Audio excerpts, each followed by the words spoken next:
Thanks for taking time to listen to this episode of the Real ResQ podcast. Take a minute to go to therealresq.com to check out these and other great deals from our sponsors here at the Real ResQ. This episode of the Real ResQ podcast is brought to you by Breeze Eastern, the world's only dedicated helicopter hoist and winch provider. Axness, because when lives are at stake and conditions are challenging, clear communication is of the utmost importance. Life Saving Systems Corporation. We do our work so you can do yours. Tough gear for tough jobs. And SR3 ResQ Concepts, because you don't know what you don't know. Breeze Eastern. They dedicate themselves to our helicopter rescue world. Since the very first helicopter rescue in November of 1945, Breeze Eastern has designed and manufactured superior rescue hoist solutions. While much of the technology and the unique mission requirements have changed over the past 75 years, their commitment to the rescuers, the operators, and those being rescued has not.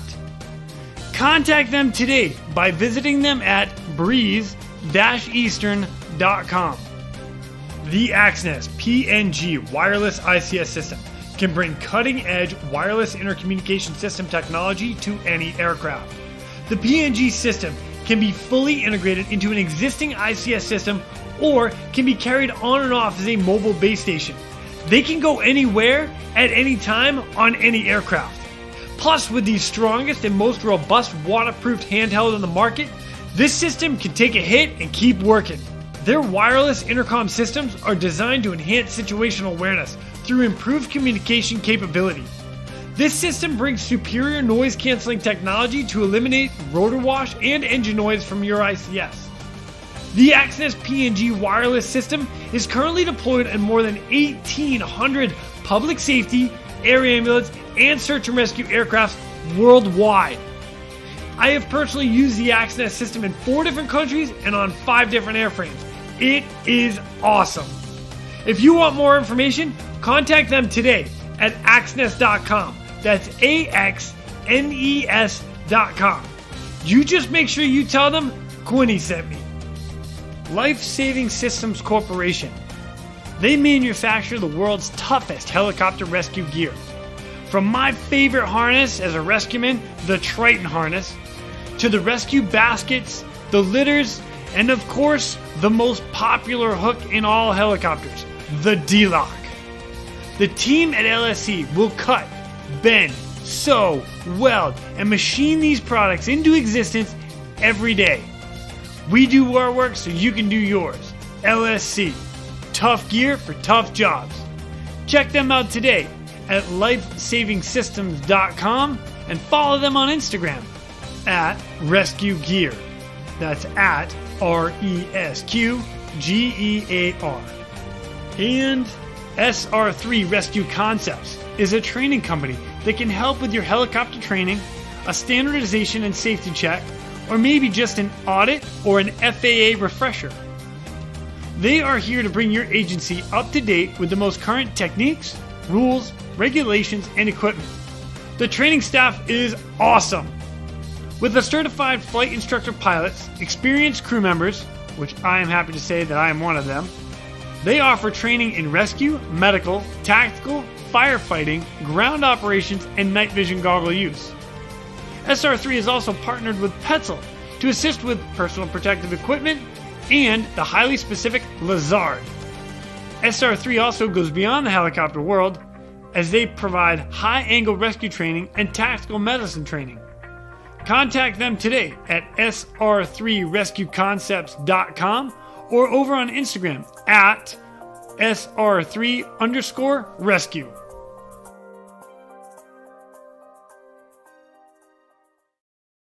It's a blast to listen to people and the stories that they have when they start talking about how they got sucked into the rescue world. Our next guest is actually a mechanical engineer. So she wasn't even going down the rescue world until she started volunteering with it. And then, boom, the rescue side just sucked her right in. So our next guest gets to tell us all about how she started as a mechanical engineer and is now deep into the rescue world. It is awesome. So please welcome our next guest, This is Stephanie Hyatt. My name is Jason Quinn. I am United States Coast Guard Rescue Swimmer number 500. These are my rescues and rescues from those of us that put our lives on the line every day so others may live. This is the Real ResQ Podcast.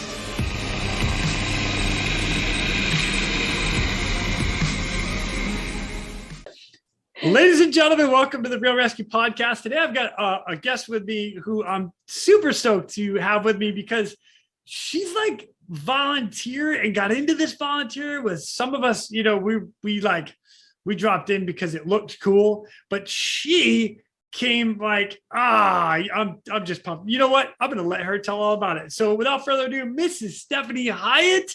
Welcome to the show. What's up, Miss Stephanie? How are you? Hello. How are you today? I am phenomenal. Thank you so much for joining me. I know this has been like, you and I have been playing tag quite a bit. Last time we were supposed to be here, I got launched on a medevac. I think something else came up before that. And it's like, hey, here we are. Woohoo! We're here now. It's all that matters. That's all that matters. I love it. Well, Steph, you've got an incredible story, and a quick shout out to Women in Rescue, because those ladies there are the ones that got me connected with you, which I'm very excited about. So this is cool. But you started kind of volunteering. I don't want to jump too far ahead of like the story, but this is awesome. Like how? Yeah. All right. You know what? Forget about it. I should just stop talking. Steph, take it. A little bit of background. How did you get into search and rescue? Oh man, it's a crazy road. Let me just tell you that. So I started, let's see, I guess I'll start with, I was always sick in college, always sick. I went to Purdue University and I was a mechanical engineer. Nice. And, you know, I'd always played with the idea of, do I want to go medicine, engineer? I'm not sure. Well, let's see here, 4 years of school, a million years of school. Got it. So I graduated with an engineering degree, and props to all you doctors and nurses out there, because I was done. So I got my mechanical engineering degree, got an internship down in Texas. And as some would say, I sold my soul to oil and gas. Welcome to the good guys, there. bad guys, Exactly. Good guys, bad guys. Yeah, whatever. You know, depends Green how guys. you're looking at it. Yeah. So I worked down there in Texas for a couple years, and I realized they have their own emergency response team because we're in a really remote area of the Gulf Coast. And, you know, we're 23 minutes by life flight to the nearest hospital, trauma center hospital. So we're far. Wow. So we have our own ERT, firefighting, hazmat, medical, rescue, all team on site. So think of like a big refinery. That's where I worked. So I approached the, good old boys club, as you'll call it. There was... we might have that in almost every agency. And I was like, hey, you know, I'm probably not your typical applicant, but I would love to be on emergency response. You know, like, I think it's pretty awesome. They looked at me like I was crazy. You know, here I am, 5'6", 110 pounds, asking to be on the fire team. Soaking wet. Yeah, exactly. With my gear weighed more than me. And they're like, we're going to have to special order you boots. And I was like, that's fine. If I need to do this. I'm like, this is not a want anymore. This is how I'm going to give back in life. This is what I was meant to do. They're like, okay, sure. You know, we'll see if you last. Here I am. Yeah, come on. So I did the firefighting for a while. I'm like, you know what? Just not for me. I'm way better at confined space, high angle rescue. Like my mechanical engineer brain, that's what this is meant for. Forces, trying to find the right anchors, creating the right mechanical advantages, change directions. That's what I'm here for. So I told them, like, I'm done with fire, guys. I'm done. And they're like, yeah, we agree. Wow. Cool. But I'm like, but guys, yeah. I'm staying on rescue. And they said, absolutely, you are. Nice. So it was a little tough too, because, you know, I was the first female engineer to join this team. I mean, there's 100 100 more or less operators, hourly shift workers on the team. And here I come completely out of the blue. And they didn't know what to do with me at first. I mean, honestly, there was a couple of them. They're like, are you here to cook for us? I was like, I am not. Come on, but boys. Thank you. I know. And after that, I set my, I set that out right. And guys, no, I'm actually here to save lives. Same thing you are. They're like, oh, okay, right on.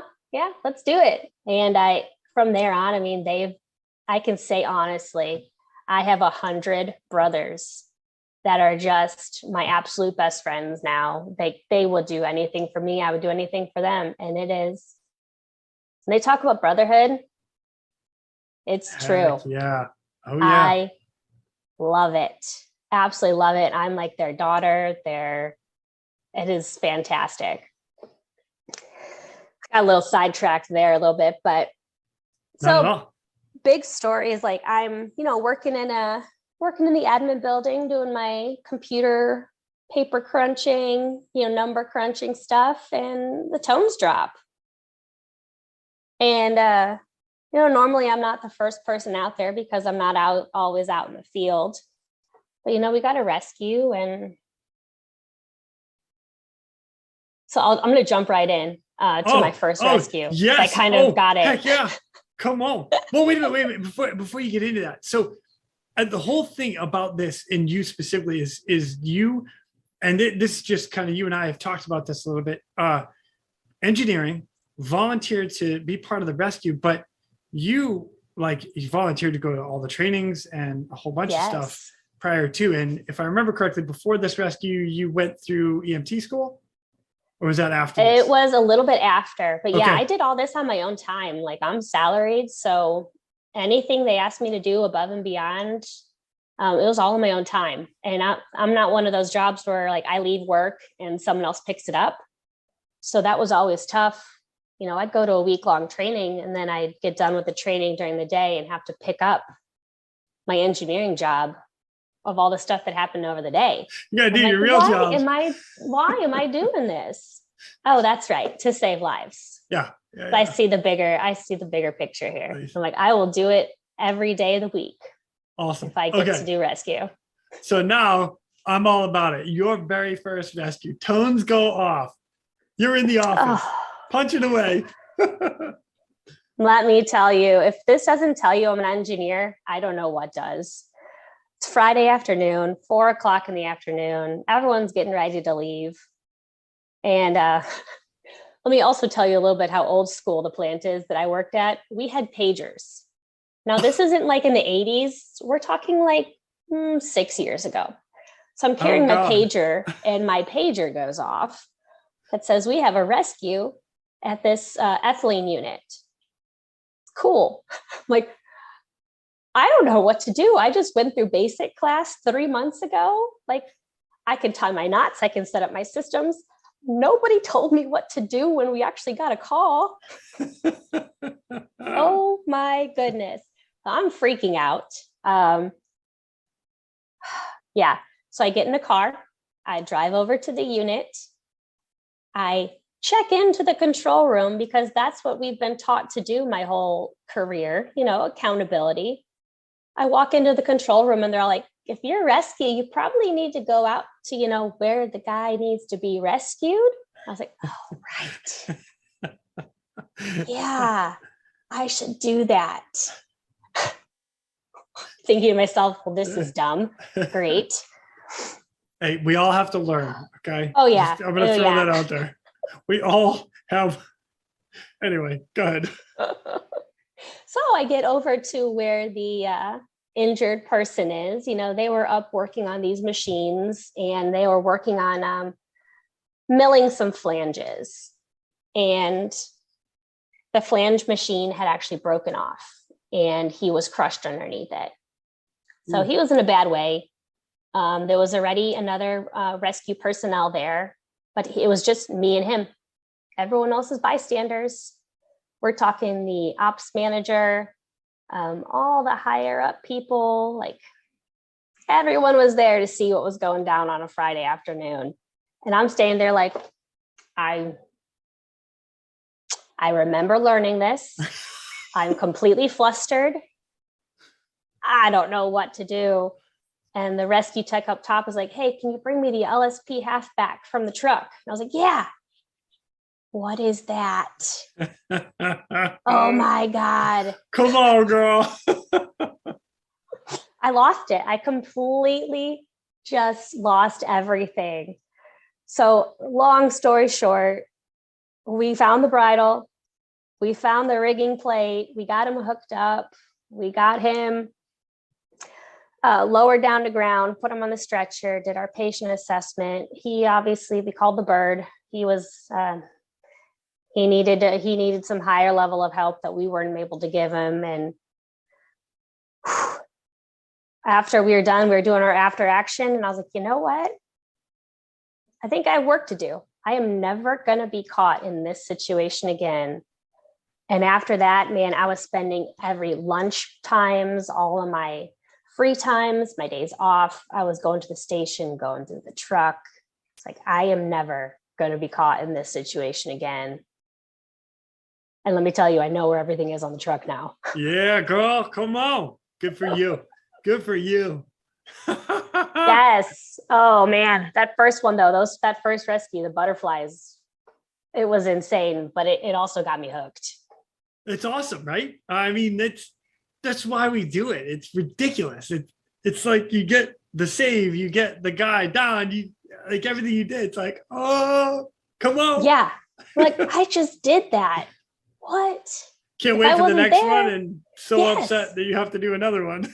Exactly. I was like, this may sound bad, but that was fun. Thank you. Thank you. See, even an engineer who volunteers, who now like got sucked in, you get it. Other people don't get it. Yeah, we're one of the crazy people. They're like, this is a cool medical rescue story. It was crazy. It was bloody, gory. I loved it. Oh, dang, oh, that's hilarious. I'm sorry. I hope he turned out okay. Did he? Yes. Okay. He's okay. He was, that's good. He just has a couple days off of work. But yeah, he was just fine. Just make sure no one we call them life-saving rules. You don't walk or work under an elevated load. Hey. So that helps. Yeah. That helps from getting crushed. So after that, and you went through all the truck and learned everything. Now EMT basic. EMT basic. I decided, not only is rescue what I wanted to do, but actually patient care. Nice. I had the empathy. Women are typically have more empathy and compassion around the patient, and I saw that was maybe a lacking part of our team. Again, being one of 100 people on the ERT. And then me being the only female. So I'm like, you know what? Maybe I could add something else here and get my own EMT or get my own certification. That way I can maybe help the rest of the team.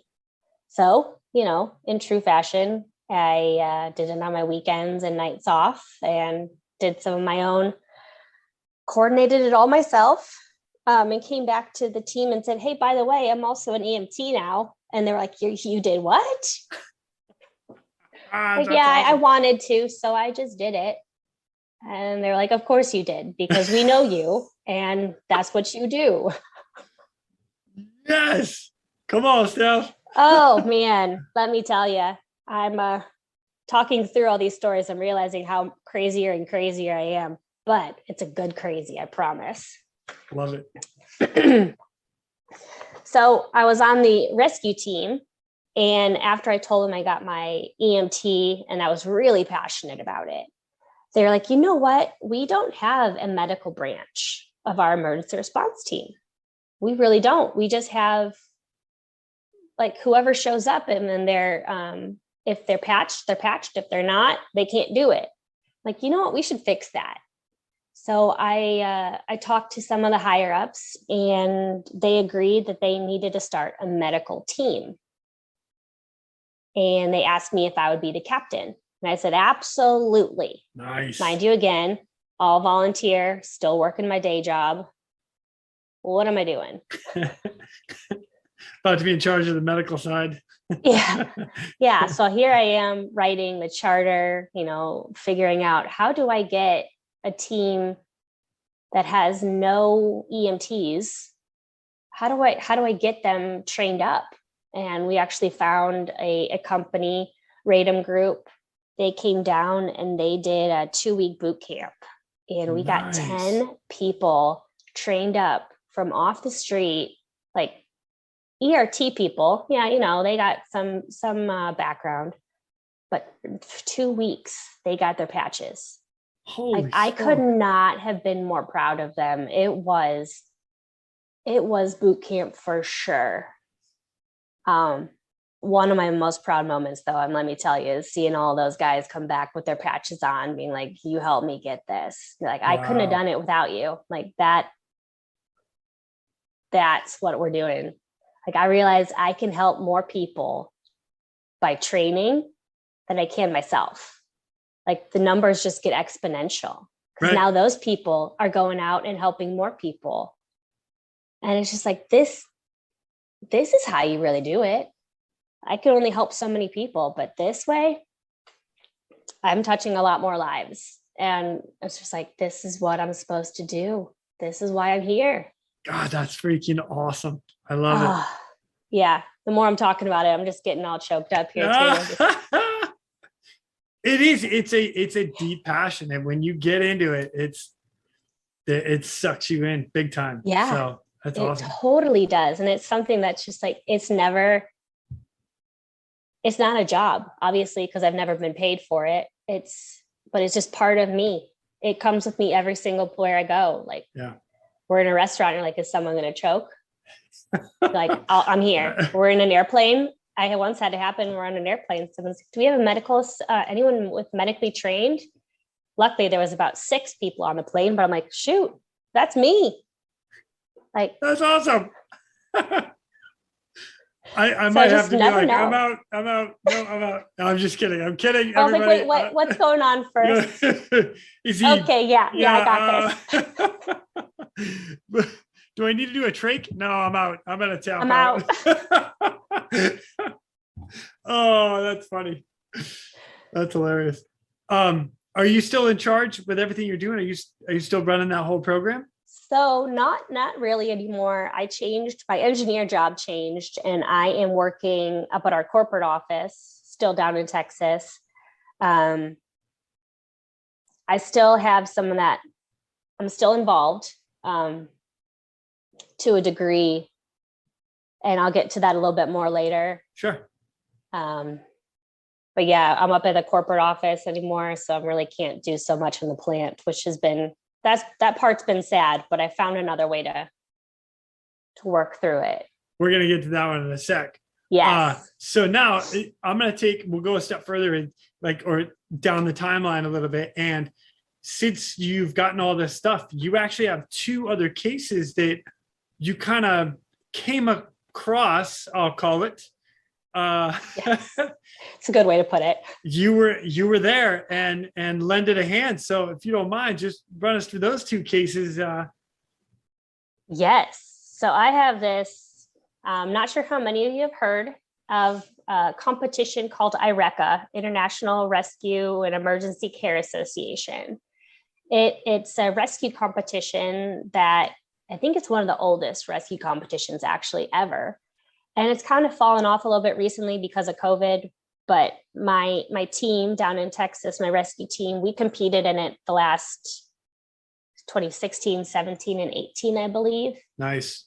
I am not super familiar with it, so I apologize. It's much smaller. It's pretty small, but it is the best training. It is realistic, controlled, I guess you could say, because it's rescue scenarios, but you use live children as the patient. So talk about a stressor.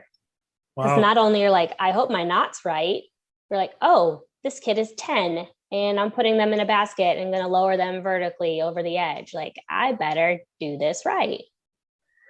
So we do, we do confined space scenarios, high angle, all sorts of stuff. And it is the best training because you have that stressor of this is someone's real life. It's not a dummy.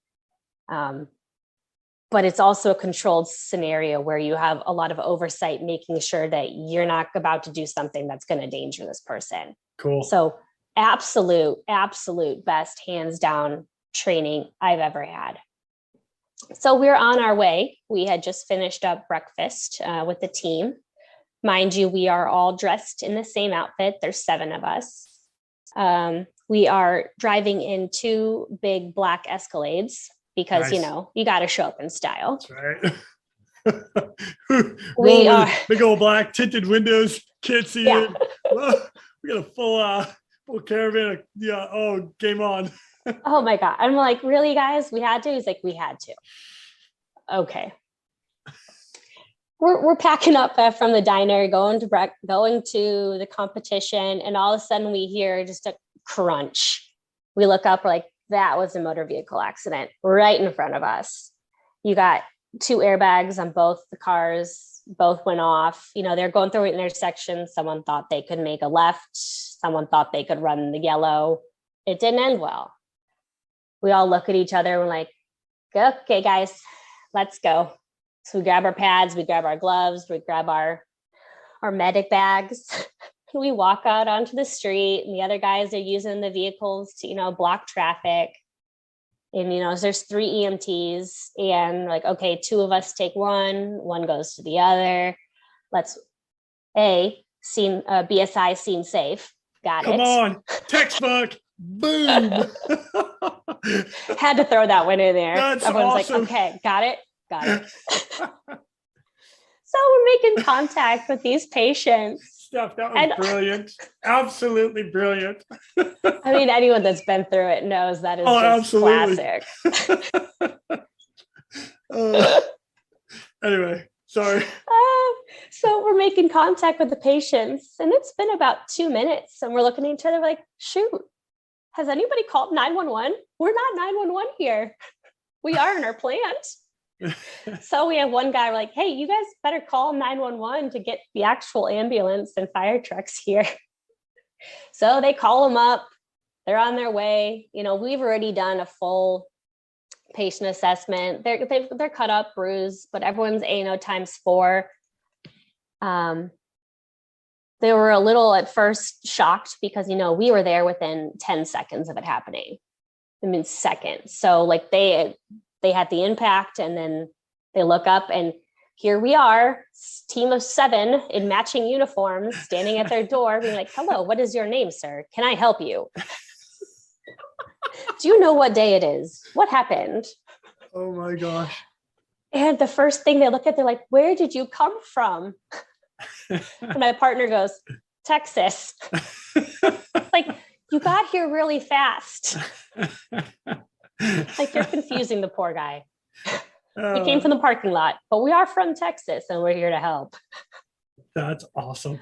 Yes. So 911 shows up. We gave them a full patient rundown, and they're also looking at us like, what? Like a full patient turnover. I'm like, okay, and are you an EMT or better? And he was like, yes. What is happening? Is this a trick question? I'm not sure. And I was like, okay, the patient is now your responsibility. We got to go. We have a competition to run. That's awesome. And so we obviously showed up late to the competition, and they were all like, where you guys been? We're like, oh, no worries. Just saving lives. No big deal. Boom, mic drop. Like we just caught a warm-up lap, on the way over here. It's all good. Oh my gosh. So, oh man, what a day. What a day. But yeah, they were all both fine. Went and crushed the competition. Yes. So yeah. All adrenaline up, like all adrenaline up. Yes. So yeah, that's one of my cool stories. I can jump into the other cool story if you want me to. Oh my gosh. All right, this one's happened actually. So my husband and I were big travelers. And this was, 2019. Okay. So, back when traveling was a thing. Yeah. What's it like? Yeah, I know. Sorry.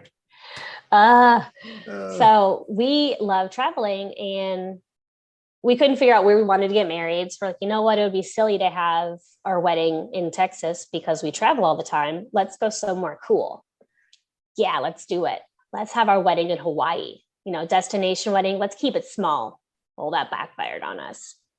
63 people later, our small wedding, but it was a blast. All of our great friends. And the best part is too, that my husband also worked at the chemical plant that I worked at. So a lot of our friends were coming from the plant to come to the wedding with us. Oh, that's so awesome. Many people came that the leadership team had to have a special meeting to make sure they had coverage for the week that everyone was leaving. I was like, I love that we aren't a line item on your agenda right now. That is hilarious.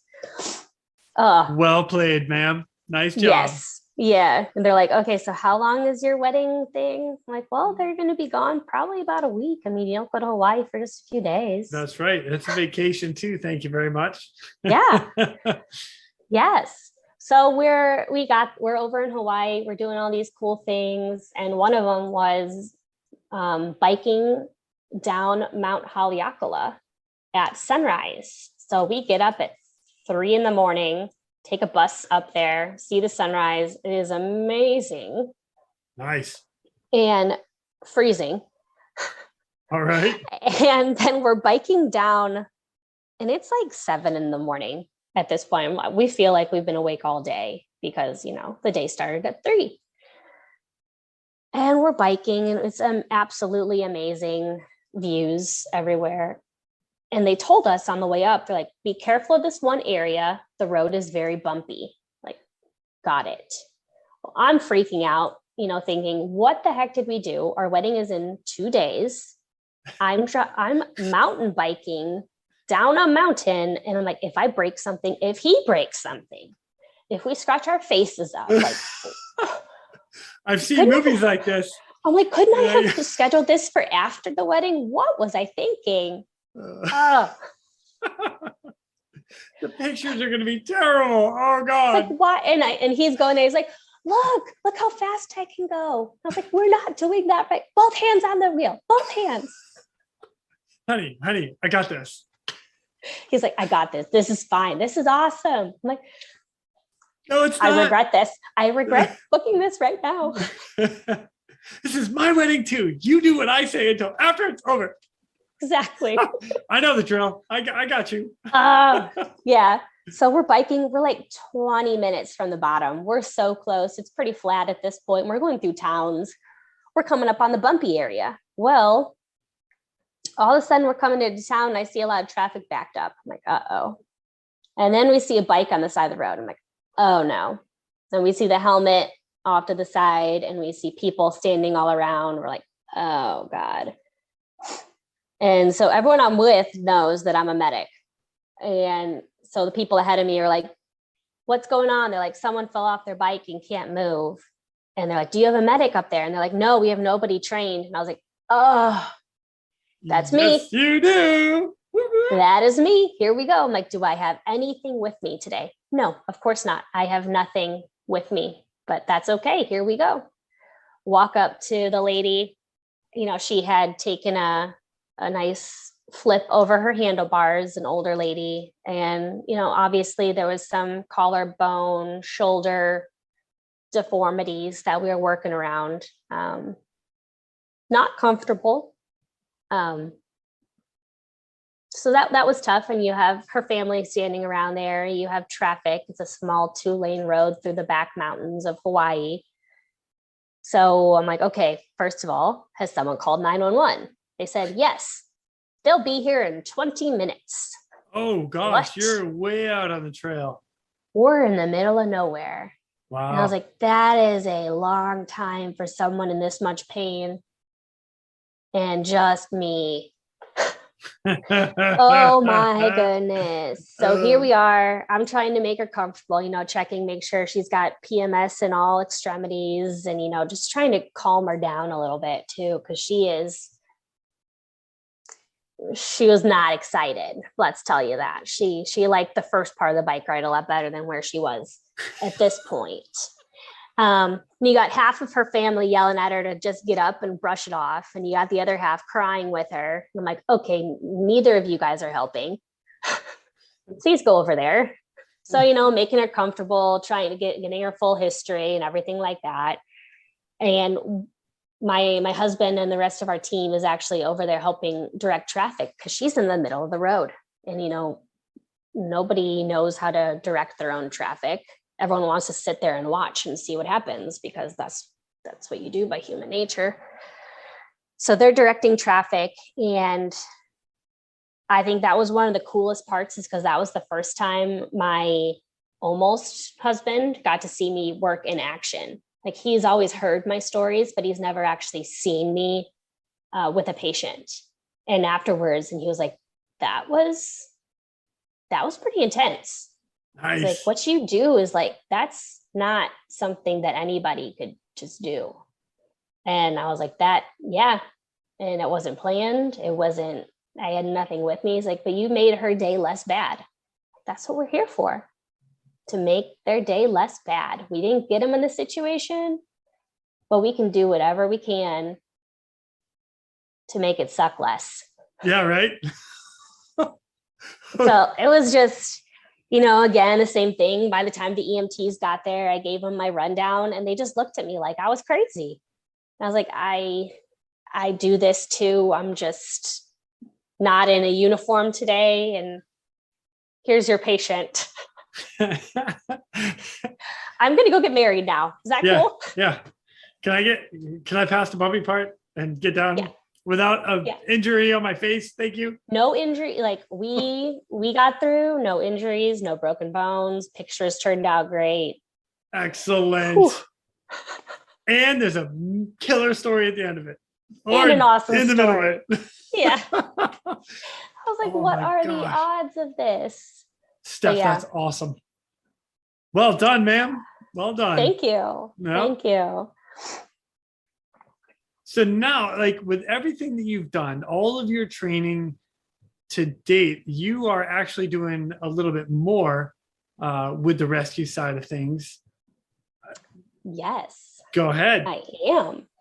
So, as everyone knows, emergency responders absolutely thrive in chaos. So organized chaos. Organized chaos. Yes. Yes. So March of 2020, one of my coworkers that I worked with down at the plant, me and him were like, you know what? Doing this as a volunteer is one thing, but I think we can touch more people by starting our own company. So, March of 2020, nothing else in the world is going on. Go figure. We started a rescue company. Hey, in the middle of COVID. Awesome. Wow. Why not? And it has been the absolute best and thrilling and tiring decision we've ever made. But what are we in? Almost 2 years? Is that right? Just about. A year and a half later. And I'm still working my full-time job, mind you. We are at the point as an engineer in the plant. Yeah. Or in the office. In the office. And so I'm like having to use my vacation to teach. Like I was teaching last week because I know we tried to reschedule this. I'm like, oh wait, no, I'm teaching. Nice. Let's see here. It's to the point where like I can't take a whole lot more clients on because I don't have the vacations. So we're getting real close to that balance of, can I maybe stop doing my corporate job and work full time? So, oh man, that would be the dream. So those of you listening, come on, girl, throw it out there. Vertical Integrity Rescue. We're on Facebook, we're on Instagram, we're in Google. Look us up. Have rescue needs, we will travel. We love it. We love what we do. What do you teach in your trainings? High ropes, everything. Well, yeah, go down the list. Just about everything.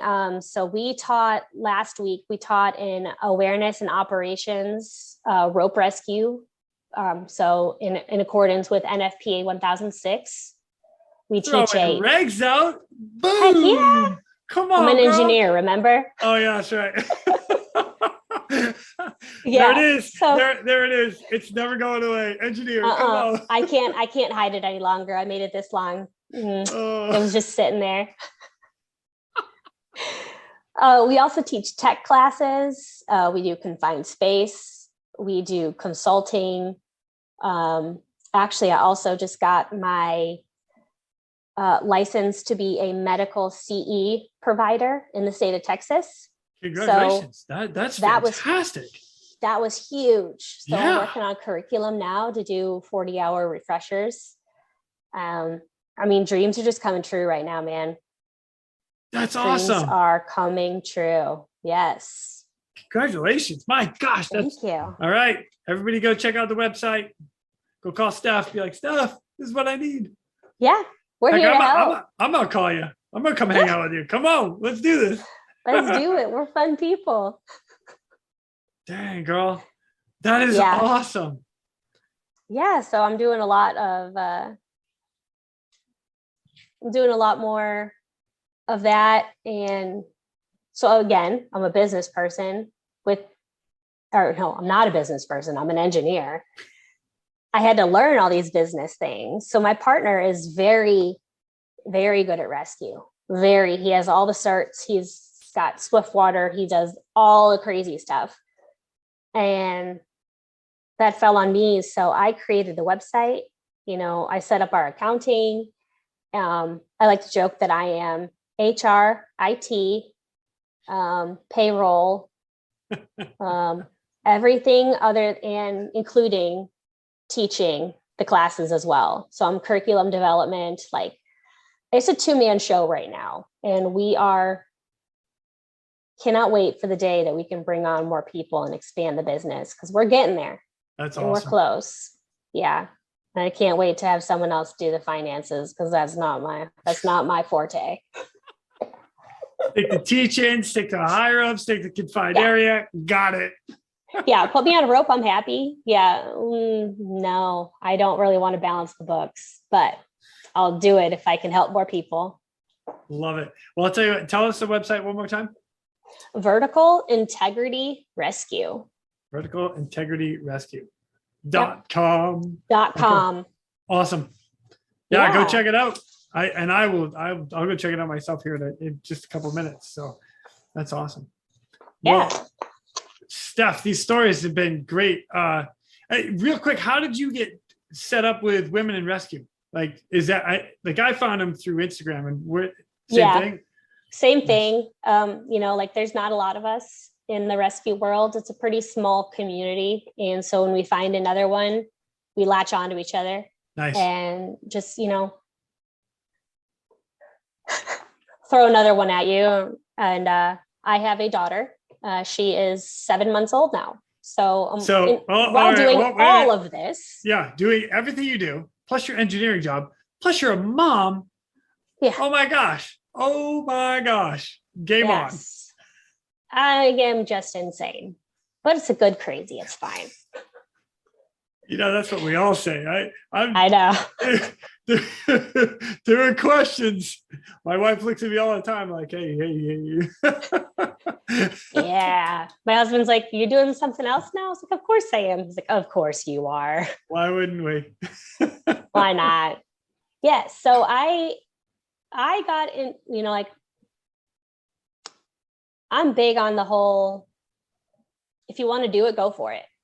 If there's not someone, and I was told very early on in my career that if there's not someone that looks like you in a position that you want, be that person. Ooh, I like that. So, yeah. And so even as an engineer, there's not a lot of female engineers. There's not a lot of female mechanical engineers that work in a plant. And then you throw in female engineer that works in a plant that's on the emergency response team that owns a business and has a daughter. I don't know. I'm out. I know one right now. I know one. Come on, Steph. Yeah. So what I'm doing is really for the next generation. I got to keep that in mind. And to me, the next generation is my daughter. And, my business partners are already joking about when he can get her on rope. I was like, okay, well, maybe let's have her walk first, but I love it. Whatever. Hey, climbing before she walks. For me, I'm good with it. I like it. I'm with him. Oh yeah. And I was like, well, as soon as the helmet will fit her, then we'll go for it. Oh, all right. Minor details. Yeah. So yeah, I got hooked up with them, and it's more just spreading the awareness that women do have a different perspective about life and scenarios. And definitely when you put them in a stressful scenario, men and women think differently. And that's not to say bad differently, but it can be a good different too. Like, we've found in my team that I think a different way than the other 6 men on the team. And that's to say, like, they're like, I never thought of it like that. Yeah. But I've never thought of it how they did either. And so we start having those shared interactions, and I'm getting all my words all mixed up here, but it's made our team better to have the different perspectives. That's awesome. I think that's fantastic. And then you get more of the empathy and I have more of a nurturing background now, especially now that I'm a mother, that's a little bit different, taking care of patients now that I have a child than even before I did. So, I just think I want to be that person that someone looks up to and says, there's someone already doing it. I can do it too. Nice. And like I said, the more people I can touch and help save other people's lives, that's the whole reason I'm here. Is the whole reason I'm here on this earth. Well done. You know what? I'm in. I'm with you. I appreciate you coming on and sharing all these stories, and then the whole perspective and everything about what you're doing. This is fantastic. Yeah, so, I have loved this so far. Yeah, this has been awesome. Thank you. So I'll tell you what, I will leave it to you for anything else, your advice that you would pass on to anybody else, more than what you already have, or we can just close it out and say good day. I think I've said all I need to say right there. Beautiful. Well, in that case, Steph, it has been an absolute pleasure to have you on. Thank you for the stories. Everybody go check out the website because it's great training. All right. I'll try to, when I get down to Texas, I'll come see you and I'll go through the training too. I'll make my wife hang on the rope. All right. Yeah. And she's like, no, not even a chance. Steph, I promise I'll give you a call if I ever get down there. But thank you again for coming on. It's been an absolute pleasure. Thanks, Jason. You're welcome. And with that, ladies and gentlemen, we are out of here. Go. Thank you for tuning in. We hope you enjoyed this episode of the Real ResQ podcast. Please take a minute to like, subscribe, and hit that share button. I'm pulling chocks and taking off. But before I go, if anyone out there has a rescue story they would be willing to share, I would be humbled and honored to have you on as a guest. Or if you have any questions about rescue or anything else we talk about here, send an email to jason@therealresq.com. That's Jason at TheRealResQ.com. You can also check us out on our web pages, therealresq.com, our Facebook page, and our Instagram page @TheRealResQ. Again, a special thank you to all of you staying on the watch today. Always remember, when that SAR alarm goes off, those in distress are praying for a miracle. They are going to get you. Until next time, fly safe and swim hard.